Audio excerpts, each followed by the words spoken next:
Welcome to another edition of Ballet Austin Live. I'm Payson Brown, your host, and I'm joined by Ballet Austin's Artistic Director, Stephen Mills. We are so excited to bring you a preview of the Graham Reynolds Project, which will be performing at the Long Center April 1st through 3rd.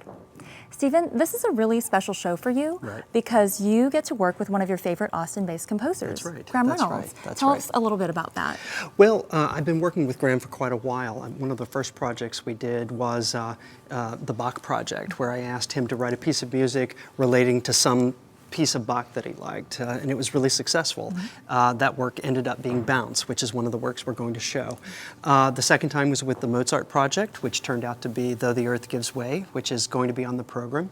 And then we decided, well, you know, we like working with Graham so much, why don't we just have him make something that is not related to any other composer. And so the new composition is called Once Belonging. And that's the new work we're going to be showing. You know, we're very early on, so we still have some rehearsing to do, but we're willing to do a little bit of a snippet to show people what it's going to be like. Well, that's so exciting. Thank you, and we'll go ahead and let you get back to work. We're excited. Thank you. Thanks.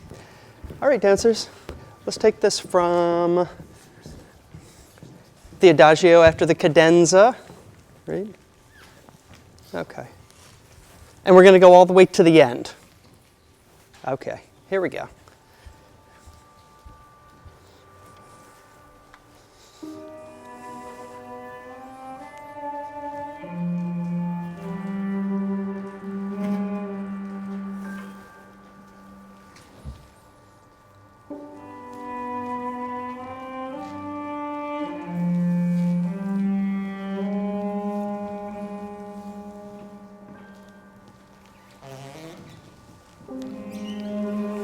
When they do the bell, they're late. They need to go all together.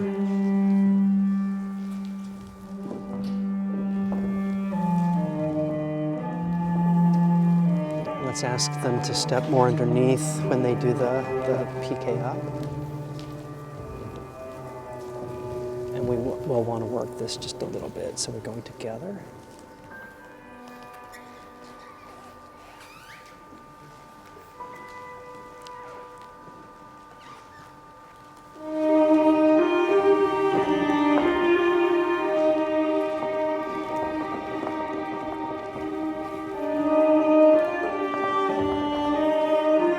Maybe we can go over this for the man, the shapes.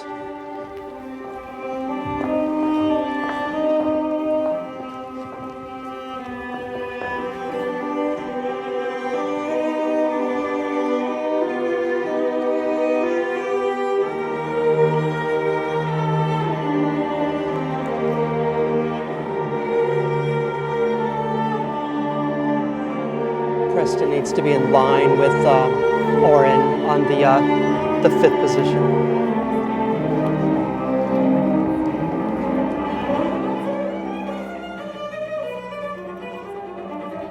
How do you and Stephen begin the process of building a new ballet?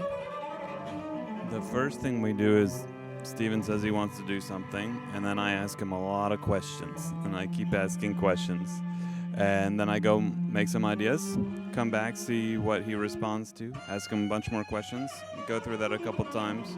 Once we get a basic structure or basic themes that he likes, I compose the whole piece before the movement is created.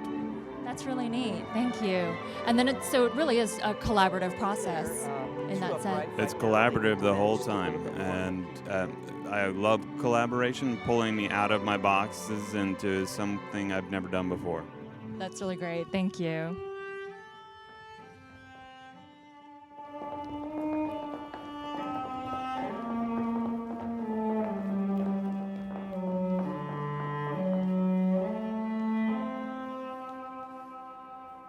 So they're early.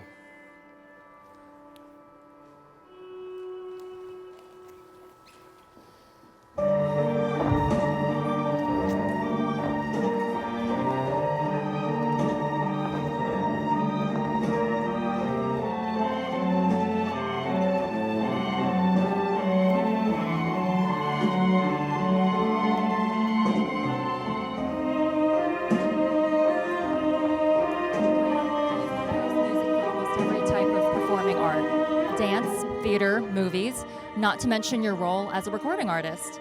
How did your diverse background affect the way you compose new music for dance? Each medium sort of demands different things, has different windows, and pulls you in different directions. And film, there's talking. And so you're creating a framework, and the talking, there might be melodies, but when the talking's happening, it's sort of the melody. Whereas in dance, the music occupies all the audio space. And so you just have to think, while you're still creating a platform for the dance and a frame for the dance, it's a more complete platform than it would be in film.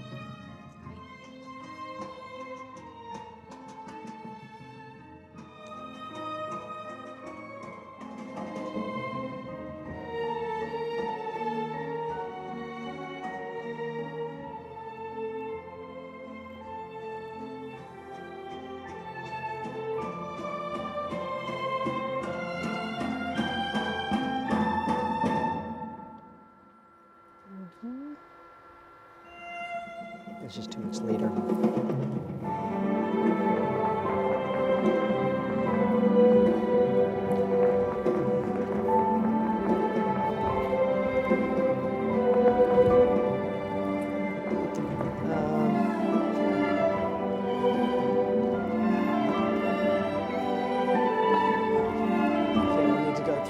For those of you watching live, there are 2 ways to submit questions to us: via Twitter by using the hashtag #BALive, and through the chat function on livestream.com if you have a live stream account.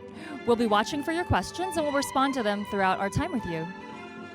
Graham, a year ago, you and Stephen brought us Belle Redux, A Tale of Beauty and the Beast. It was very popular and we're bringing it back next season. Tell us about that experience.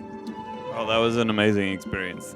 When we started this process, I started describing an idea of what I wanted to do, and Stephen's like, "We just did that. That was Belle Redux." And then I realized how we had sort of taken so many of the ideas we had built on through our other collaborations, from Cult of Color through the Bach project and the Mozart project, and taking those ideas and aesthetics and blended them into one new aesthetic for Belle Redux. Oh, great.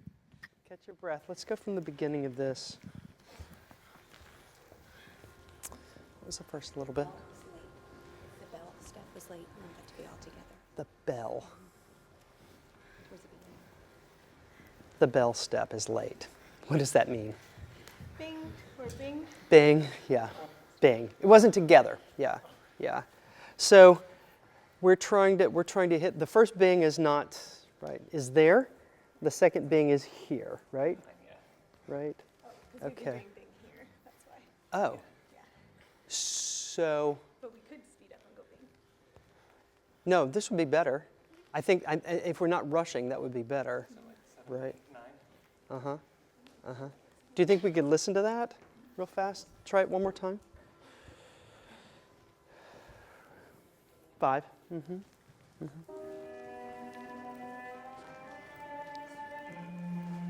5, 6, 7, 8, 9.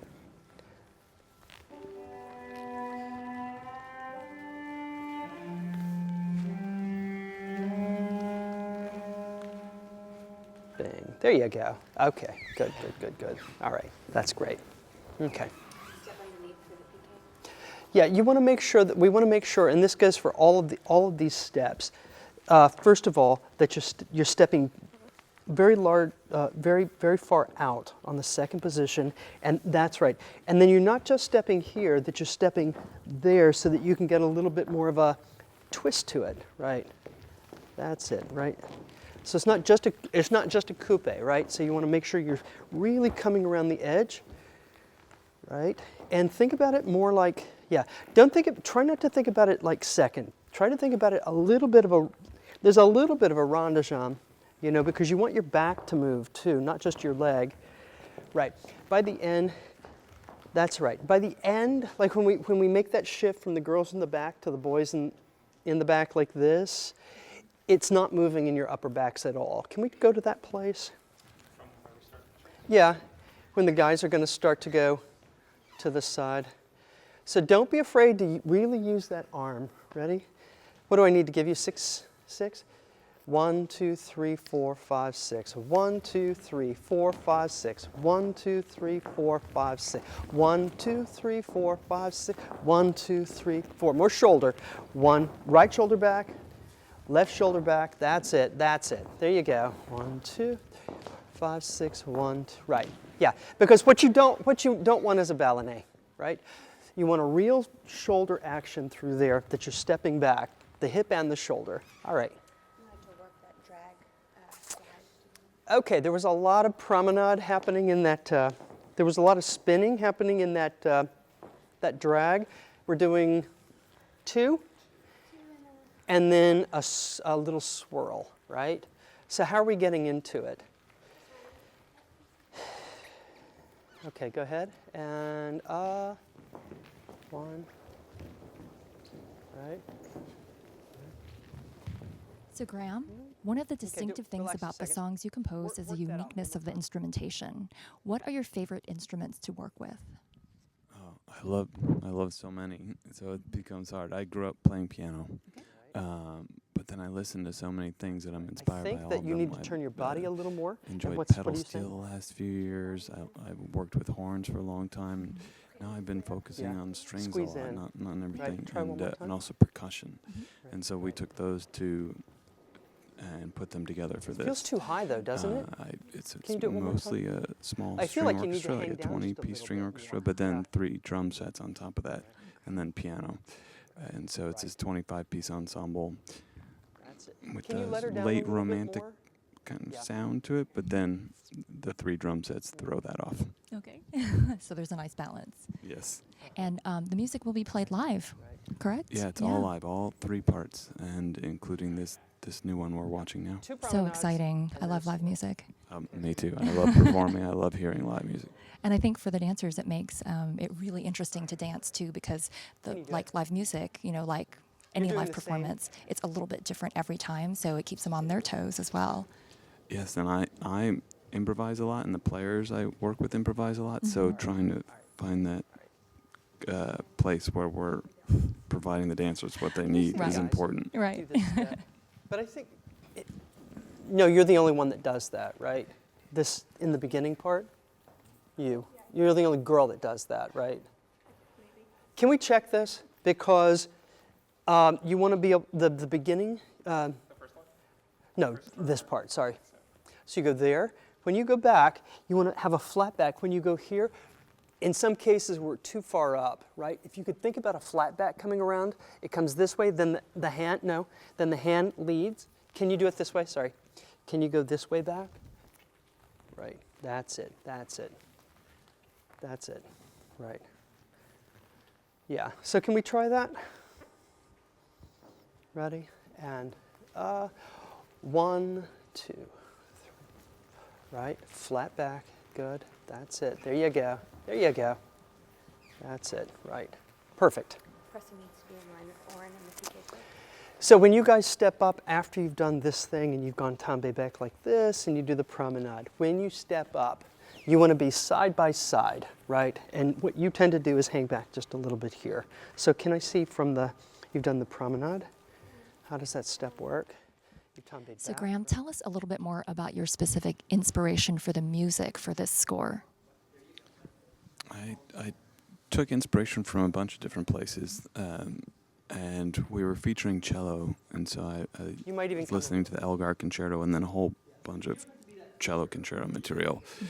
I got cellists to send me links to different pieces they liked. Oh, wow. And then I was also listening a lot to the Sibelius Violin Concerto and the Heifetz recording of that, and then a couple other recordings of it. And I used that as a model quite a bit. I took my own motifs and then borrowed structures and from the Sibelius. And then at the very beginning of the piece, there are all these chords, and each chord is a quote from a different composer. There's Wow. a Wagner chord, a Stravinsky chord, and so there may be 8 of them in a row. So we start with these very masked chords at the top. That is really neat. Wow. When you step up, you guys got there very early. Yeah, and so you were going with couple number 3. You want to make sure that you are the last one to appear in the You tendu. just need to make it a little bigger. Yeah, yeah, okay. And then for the ladies, the arms in a V when the men go underneath. The men, yeah. Guys, just when you go underneath, you want to make sure that this arm doesn't get stuck, right? Can we see that? Can you get ready for bounce? Right. Yeah, yeah. That's right, that's right. It's a man correction, not a lady correction, it's a man correction. Okay, okay, okay, good. Let's move on to bounce, please. So we'll go into the first movement of bounce.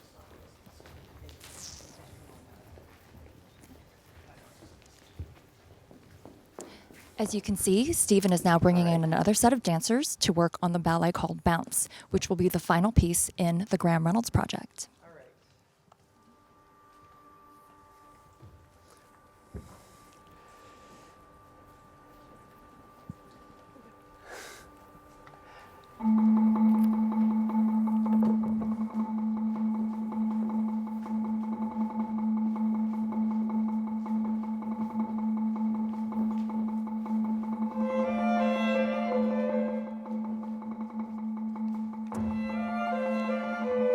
That's it.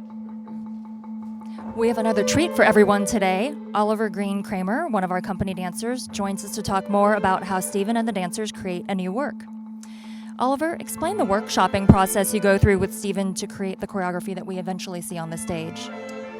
So we go through what is called a workshopping process, which is a very nice and relaxed environment for the dancers and for Stephen, because it's purely about the creative process and it's not at all about what will eventually be seen on stage. So it's just the puzzle pieces that will at some point create the final image. And it starts with, things such as a game where you spell your name with your elbow or your hip or your body. And then you can take those things and assign tasks like move down stage or move up stage. And then beyond that, they can turn into a solo can become a duet, which can become like a partnering phrase. And then beyond that, even into a full-blown group section, like you see at the beginning of What's Belonging. Great, yeah. So different variations on that original phrase. Precisely. So what might start as, Paul doing something on the floor may eventually actually turn into the duet that will feature most in the piece, as opposed to a solo from the floor. Great, thank you.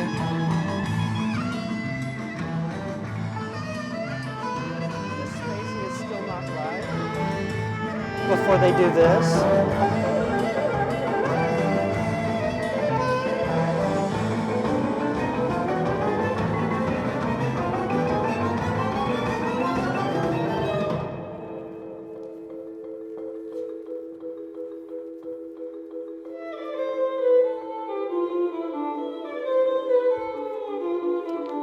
Doing with those bat moms.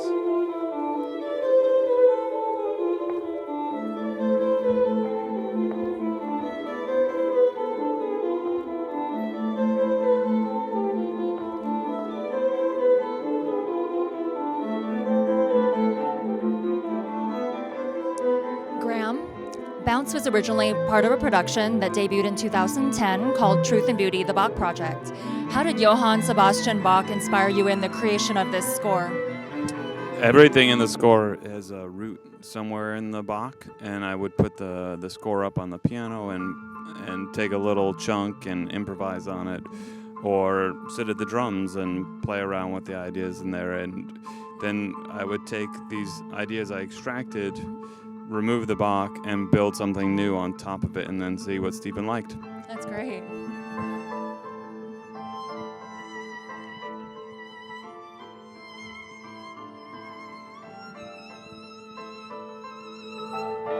The boys aren't promenading at the same tempo.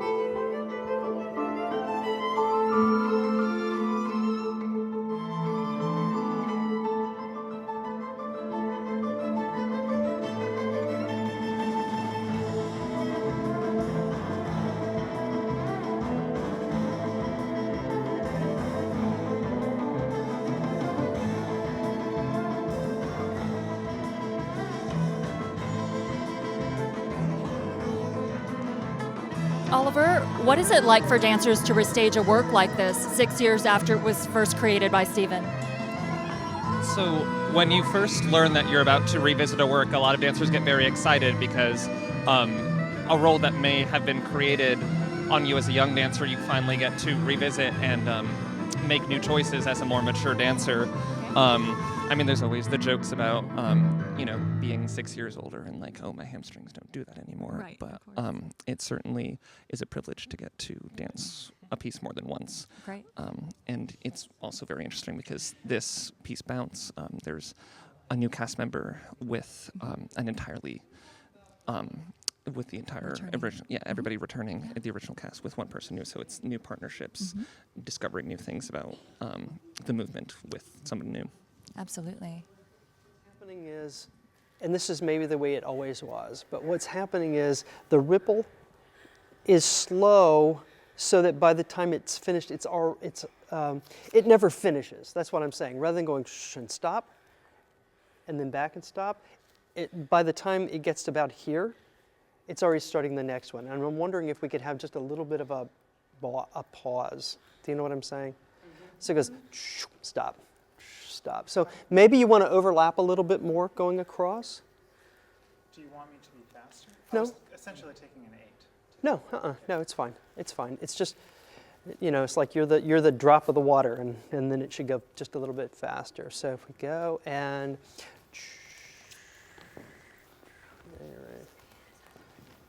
right. Okay, I am going to retract that. Yeah, that was not awesome. Okay, because what happens is in your attempt to speed it up, you guys are all going together. So it still needs to keep that separateness. Can you do it one more time the old way? Maybe the reverse is true. Maybe it has to go slower. No, let's not go slower. It's almost late for the finish. Then no. Okay, go ahead and right. That's it. There you go. All right, that'll be okay. Right. Okay, that's good. Stop. The way you popped out was good. Okay. The way you went forward, that was good. Grace, when you do this, you're the only one looking up. So it should be a little bit diagonally forward this way with your eyes. That's right. That's it. You wanted to look at the step around for the guys, 6, 7. Can I see the men do that step? So you're stepping on the right foot? Right, okay. So not releve, not releve, piqué.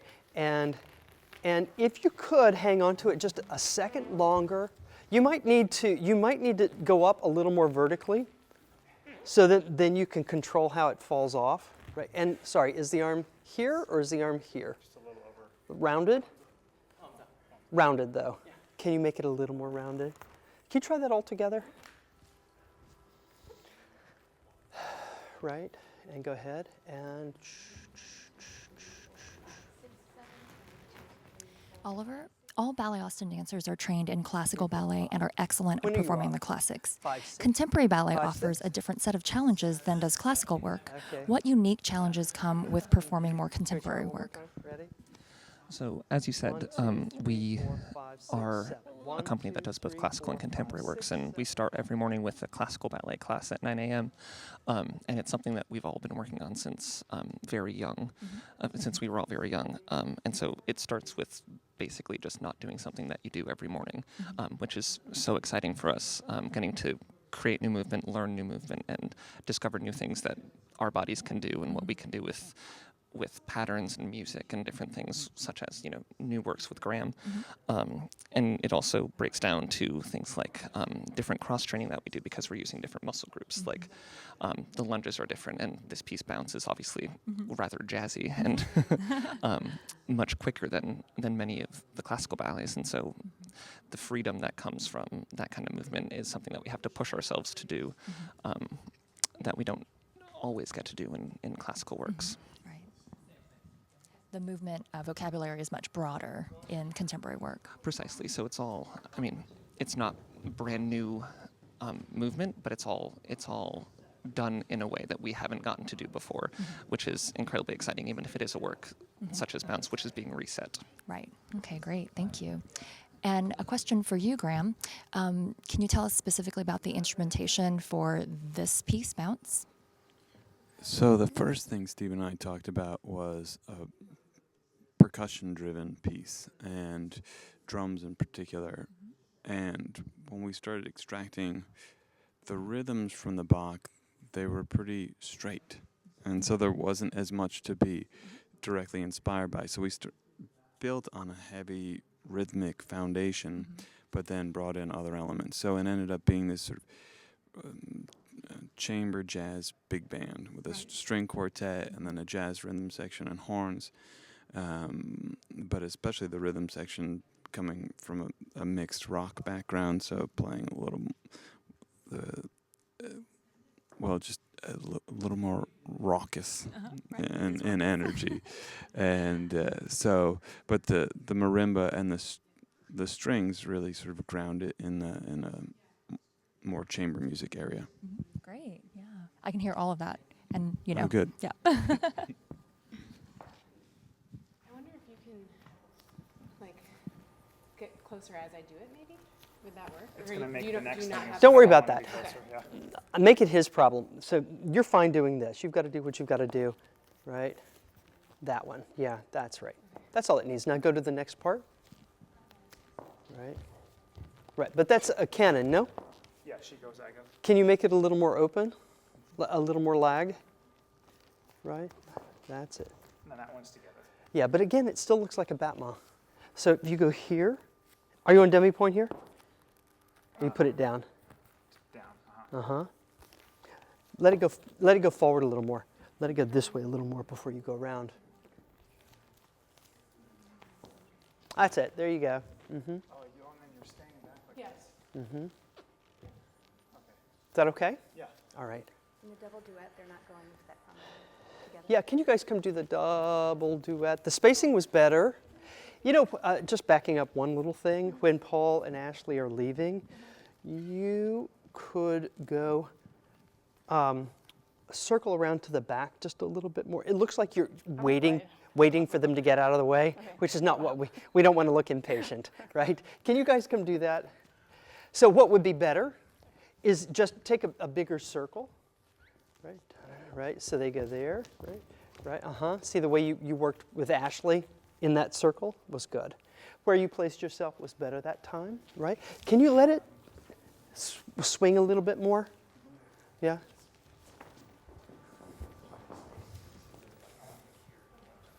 Right, and go ahead, Bob.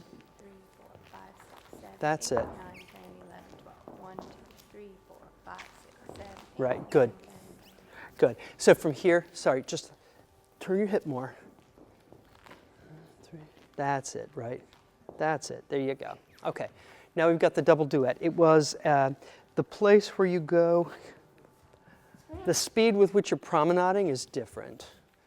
So you go there. Okay. Right. Yeah. So just make sure, are you promenading sideways this way, or are you promenading forward? Because the way the girl folds it might be different. Because it looks like the boys are turning right, but it looks like maybe the girls are sideways. That's it. That's it. Yeah, can you bend it a little more? Yeah, do it one more time. Don't be too uptight with it, right? Just let it bend. Right? There you go. That's it. And now what happens? Jeté over center for everybody. Okay, now, can y'all go away? Come do the jetés. So they jetéed on center, and then what happened as we moved down the line, it got progressively more over like this. So whoever, like the third girl, I'm not sure who that is, maybe it's Anne, it was hard to get all the way around into that place because you were so far out. Can we try that one? And that's it for another edition of Ballet Austin Live. Thanks to Stephen, Graham, Oliver, and the company dancers for allowing us inside the studio to see the preparations for the show. You can purchase tickets if you would like to come and join us April 1st through 3rd for the Graham Reynolds Project. You can purchase tickets online at ballet.austin.org as well as at the Long Center box office just prior to the performances. And if you'd like to be in the know before the show, you can visit our website, ballet.austin.org, for production information and videos. And you can also come join us at the Balletomania Interactive Discovery Lounge at the performances. Thank you so much for joining us. Again, I'm Payson Brown, your host, and we hope to see you at the ballet.